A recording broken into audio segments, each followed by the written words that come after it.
Gear Tasting Radio is brought to you by Imminent Threat Solutions. ITS provides knowledge that empowers individuals with indispensable skill sets to explore the world and prevail against all threats. Right now, as a special thank you for all podcast listeners, we're offering 10% off in the ITS store. Simply use the code GTR to save 10% at store.itstactical.com.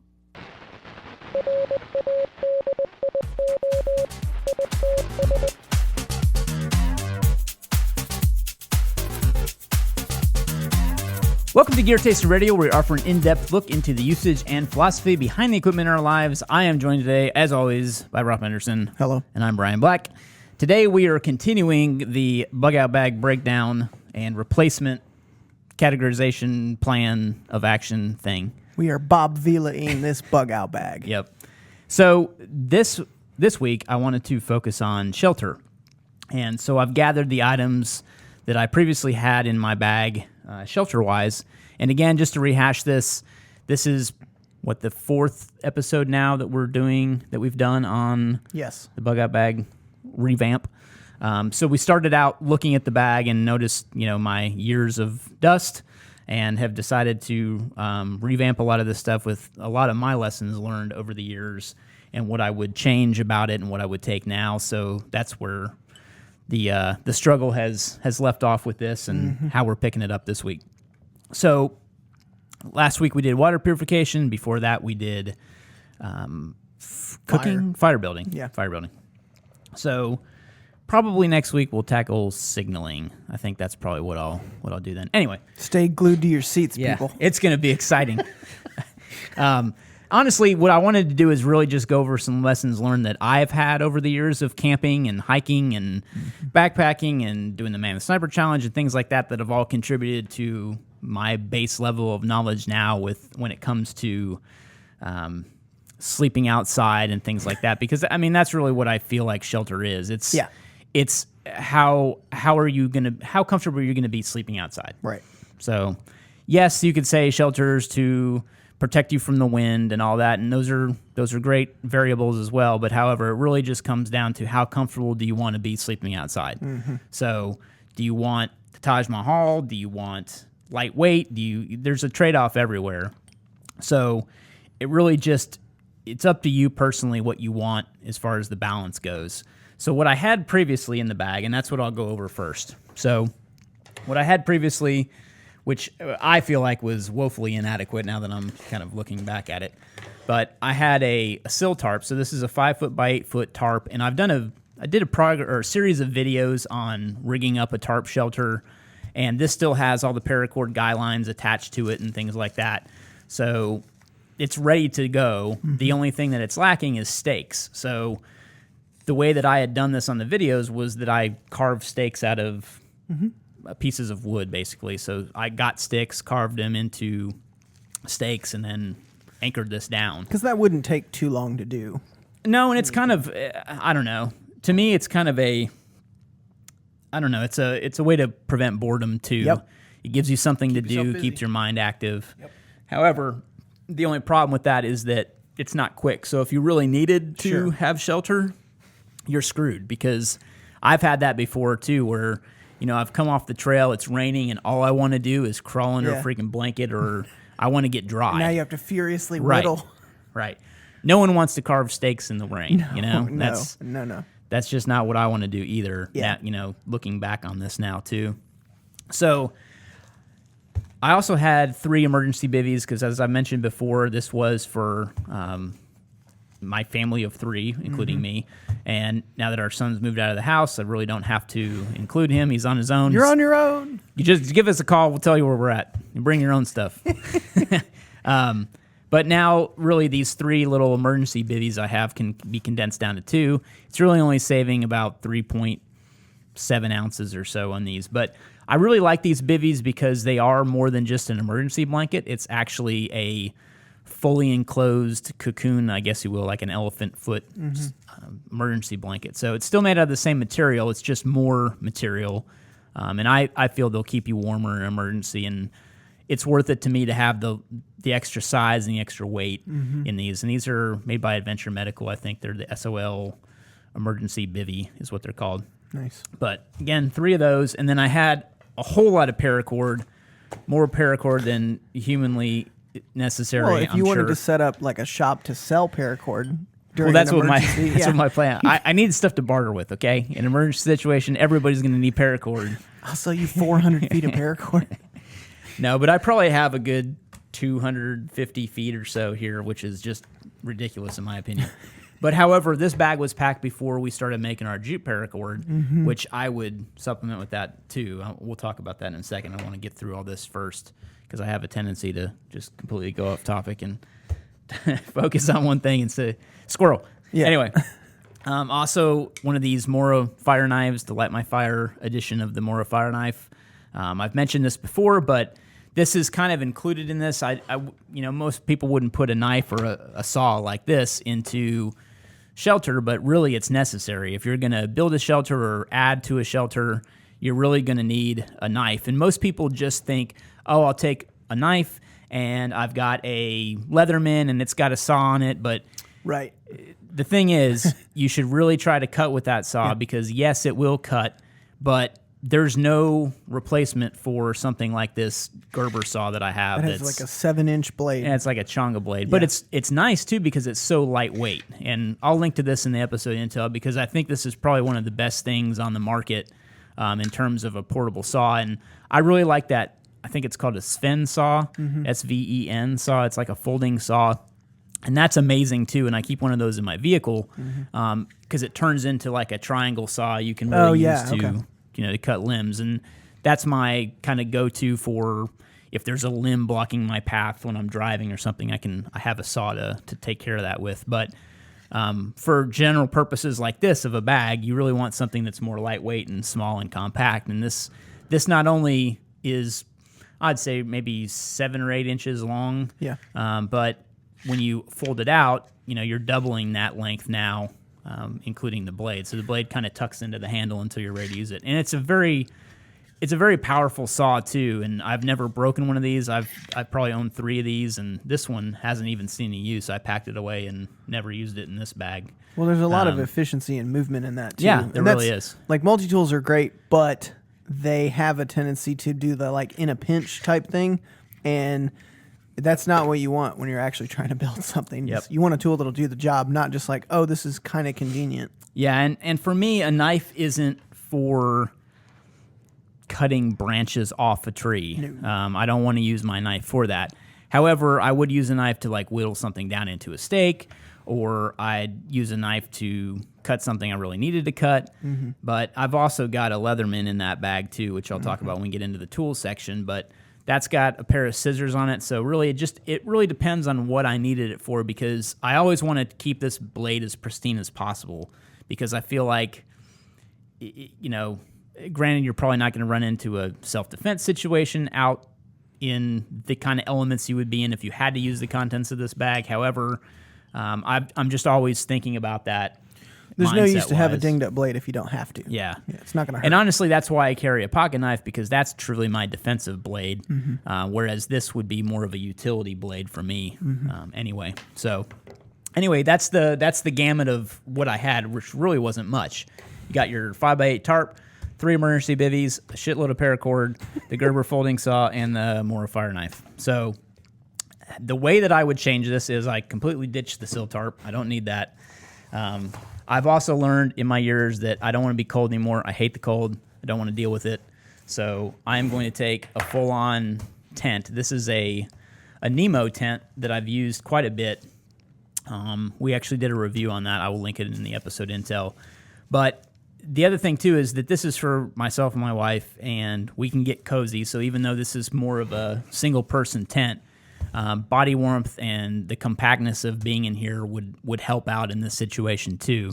So even though it might not be the most comfortable way to sleep, I really do feel like it's maximizing space and weight. And So you're saying if something happens at the office, you would like me to bring my own sleeping accommodations? Well, you're not climbing in my tent, that's for sure. It may be built for 2, but it's built for me. Intimate too. Plus an intimate one. Right, yeah.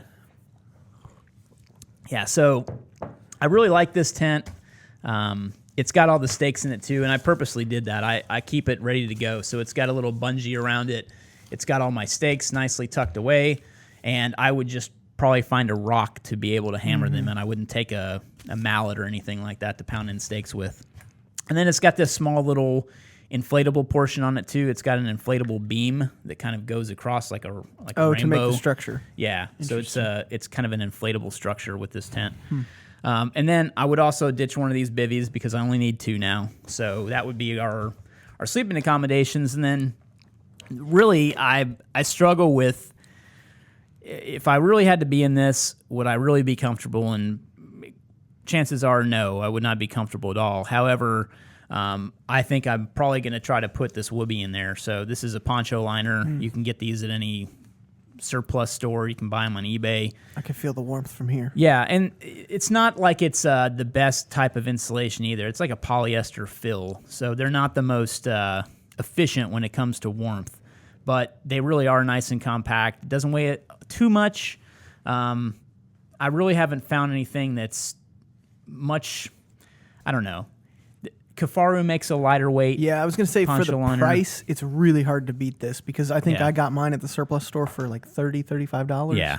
And the other, I mean, I've done a lot of looking into like quilts, like camp quilts and things, and you're going to start at like $200 and go up from there. So these I think are 22 ounces. You're going to save 5-6 ounces on the more expensive ones. So like for the money, it's really hard to beat the. Yeah. So I mean, honestly, I look at it as a morale booster too, because if you're warm and you're comfortable, your morale is going to go up as it is. So you could wear it as a cape. Yeah, very true. If you don't know anything about the Poncho Liner, what's the way that it's designed, obviously, calling it a Poncho Liner, is that it lines the poncho. So it actually ties into the poncho. If you've ever used one of the GI issue ponchos as well, they smell absolutely horrid, but when you tie it in there, you basically got insulation under your poncho. And I've seen people use them as sleeping bags. Yeah, like and you can do that. and- You can turn the poncho into not only a shelter, just basically like I had with the sill tarp that I had rigged up. You can do the same thing with the poncho line or poncho itself, and you can wear it as a poncho, obviously. But then you can also completely, you can snap it together, so it's not really a fully enclosed sleeping bag. Yeah. But coupled with the liner, you can do that. I'm not going to take the poncho because, in my opinion, it's much too heavy. I've got one of those little cheesy poncho things. We'll talk about clothing and stuff later. But so that's what I would do. I would add that into. I know I'm just putting back the weight that I took off in the other stuff, but at the same time, it's a comfort thing for me too, and I really feel like that's going to be a big morale booster. Yeah. And then paracord, I can take my 250 feet of paracord and condense that into about 100 feet, and I would bring our jute paracord. So what's great about this is you can also use it as a fire starter. So paracord is one of those things where you can use it to repair something. You can use it as a guy line to hang a tarp over. You can use it as a drying line. There's a lot of utility uses for paracord. You can tie on your socks to your backpack so they can dry while you're walking. There's an immense number of things that you can do. However, I like the jute paracord we created because that inner strand that's jute in there can actually be removed without necessarily affecting too much of the paracord itself. I have been successful in removing the jute without removing the other strands. However, it's a little difficult. You really kind of have to pull out all the strands. However, though, the sheath of paracord is still very strong, so it can still be used as anything that you wanted to do. You could still use it as a drying line if you tie it up. I mean, you're not going to reduce the utility of it by removing the guts, so to speak. Yeah, because in a lot of applications that we're talking about, you're not relying on its weight rating. Yeah. Like your tarp is not going to get close to the 550. And more than likely, you're not going to be catching fish, but you can use the guts of paracord to build a fishing net or something like that, too. So if you are familiar with knots and been paying attention to our Knot of the Week stuff, you can make your own fishing net, too. Maybe I'll make that as a topic one day. Anyway, so that's what I would replace all the paracord with, and then I'm not going to sacrifice my folding saw or my Mora fire knife. So those are kind of the things that I would do. Yeah. And I really debated on putting a hammock in there or something to that effect, but personally, I think that 2 people would be more comfortable in a small tent, like a 1-person tent, than they would be in a double hammock or something like that too. So I'm gonna try it. Try what? A hammock. I'm switching to kind of. Is that what's in your bag? Yeah. So I've put together a bunch of stuff this weekend, just kind of thinking about the sleep system and trying to cut weight down. And I picked up the Eno double nest hammock with hammock. The tarp, the bug nest, the suspension system, and all that. And so all of that together, if I took every piece, comes right in at under 6 pounds. Okay. But I would recommend ditching either one or the other depending on the season. So I thought the bug net might not be necessary in the winter. You definitely don't need it in the winter, in my opinion. I've used it. It's kind of a beast to manage. Yeah. I do like it though because it allows you to put something underneath you without it being on the ground. So you can suspend something. Yeah, so if you rig your tarp right, that bug net kind of goes over the whole thing, but then it kind of creates this loft space underneath. However, if you put too much in there, it'll just weigh down and then hit the ground anyway. Yeah. So there's kind of a balance there. If you hang the bug net correctly, you're either going to bottom your butt out in the bottom of the bug net, or there's going to be just enough space for you to put something in there. Okay. Like I rigged it one time where I was able to put my boots in. That would be nice. And then it still didn't hit the ground even with my weight. So that took me a long time to rig up. So it's kind of a play it by ear. Yeah. So I do have a whoopee. Okay. And my plan is to kind of line the hammock with the whoopee as kind of a, I don't know, warmth layer. Mm-hmm. But it's 22 ounces. It's one of the heaviest pieces I've got. But I just, like you said, it's kind of a comfort thing.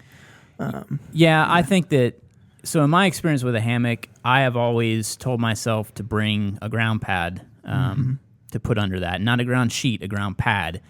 You want something like the Ridge Rest or what is that, thermo? So like a foam, closed cell foam pad. Yeah, the Ridge Rest is the rolled up one, and then there's a Z-fold one. I can't remember the actual terminology for it, but I think in that situation, the Ridge Rest roll kind would probably be easier because it would be easier excuse me, lay flat whenever you're getting into it with your sleeping bag or whatever you're going to have. If you've just got a whoopee, I would definitely do that because my opinion is that, opinion and what I personally do is that I'm always going to bring a ground pad if at night it's under 70 degrees because you'd be surprised how cold you get in a hammock. I'm going to try it this weekend, and that's so much higher than you've never really. So I've never hammocked in cold weather. I've tent camped in cold weather, and I mean my feet get cold, but other than that, I handle cold pretty well. But I am a little worried about the hammock being exposed to that non-ground insulation, I guess. So one thing I have too, I mean this kind of got me off on a tangent a little bit, but imagine that. I got them in REI. They're like down slippers. Oh. So I really like those. If I was going to be in a hammock, I would wear those because my feet get cold at night. Yeah, especially if I'm not. I mean, if I'm not in a sleeping bag, even if I am in a sleeping bag, my feet always get cold. So see, and I'm debating on whether or not I should add a sleeping bag to my setup, maybe in place of the whoopee or in addition to the whoopee. I'm just trying to deal with space constraints on the bag, but. Well, the great thing is that you'll learn. Yeah, and that's my goal is that no matter what you do, you will learn. And I wanted to use this before I actually had to use it. Yeah, and because that's smart. I mean, you can't ever gain lessons more than doing it and going, oh, I am never going to forget, like lip balm. I'm never going to forget lip balm in an outdoor scenario ever. I have like 6 tubes placed everywhere. I will never forget a handkerchief. Yep. That's my thing. Yep. Because all that little stuff. Because when if I'm on hiking, I always feel like I have to blow my nose or something, or I need it to wipe sweat away from my eyes, or there's just so many uses for it that I never even really considered until I stuck one in my pocket. Actually, I was hiking with somebody and I saw them take one out of their pocket. I'm like, man, that's a really good idea. Because I had this little, it was like a piece of cut down, I don't know what you call it, like a towel that doesn't hold moisture. I don't know what you call it. Oh, like a chamois. Like a piece of chamois. Cloth So I had that, and I was thinking, oh, well, it will absorb water. It'll dry out really easily, so I can use that to dry my hands on or whatever. And that's just a piece of crap. Yeah. I quickly replaced that with a handkerchief, and even though a handkerchief is cotton, or I guess it's cotton, maybe nylon, polyester or something like that. But anyway. You can hang that off your pack and it'll dry immediately. So. And cotton is rotten for like clothing and stuff, but it's hard to beat for something like a handkerchief because it is such a good soft material. Yeah. Yep, I agree. Yep. So yeah, a hammock. I like hammocks. There's a lot of considerations that go into that.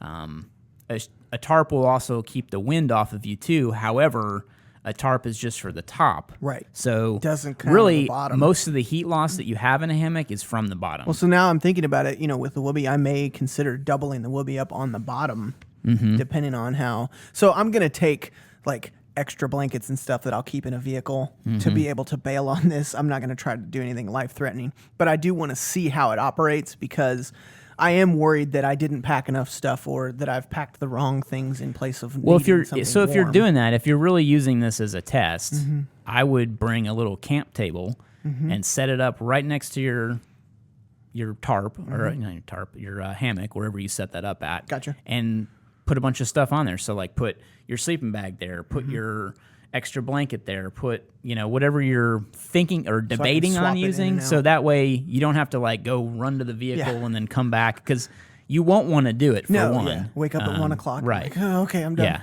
You'll just continue freezing and not sleep, and then you'll be miserable because that's what I do. Yeah. No, that's a great idea is to have them ready to go so I can swap in. Yeah, why not? Because that is a good test. I mean, if this is truly supposed to be a learning experience, like, you could try sleeping, and then if you wake up and you're cold, well, it's right there. Yep. Yeah.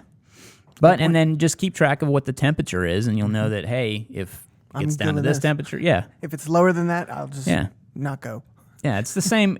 It's in the other thing, too, is you're trying to test what I assume you're trying to test is, can you survive on the things that are in your bag? Yes. Which is, you're not using the things in your bag to sleep with. However, you've got backup stationed so just that in you case. can swap in and out. Yeah. You know that, okay, I got to make some room for this because I really needed it. Well, and I think that's what I'll come down to is that if the pack ends up being too small, start looking at getting a bigger, maybe lighter pack. But I don't want the answer to be like, oh, I didn't pack this because I didn't have room. If it's really necessary and I can carry the weight, I want to have what I need. So if I do find that like perfect setup, it's like, all right, well, let's make room for this.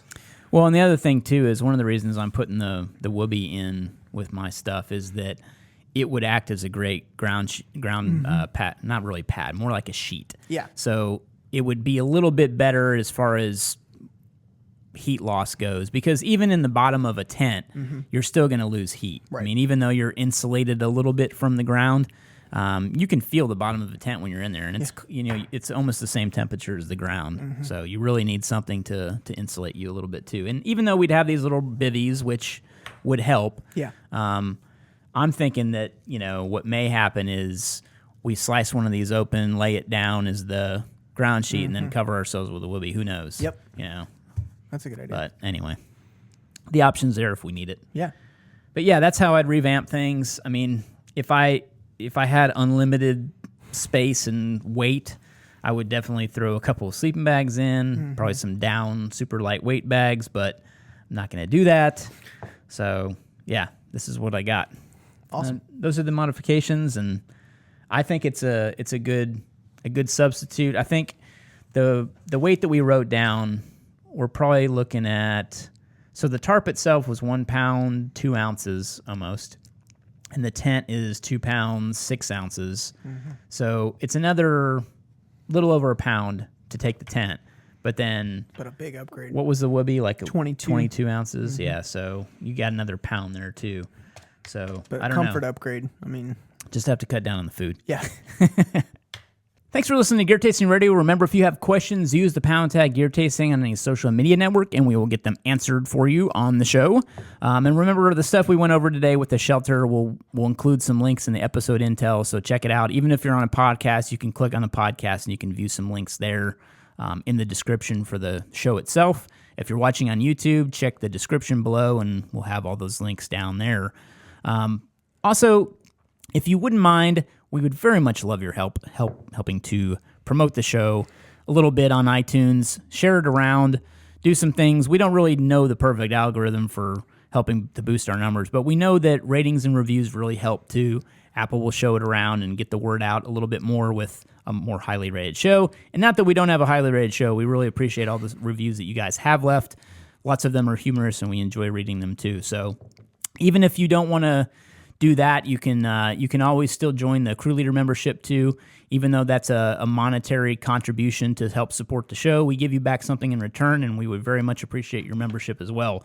You can find that linked in the episode intel as well. Thanks for listening. See you next time.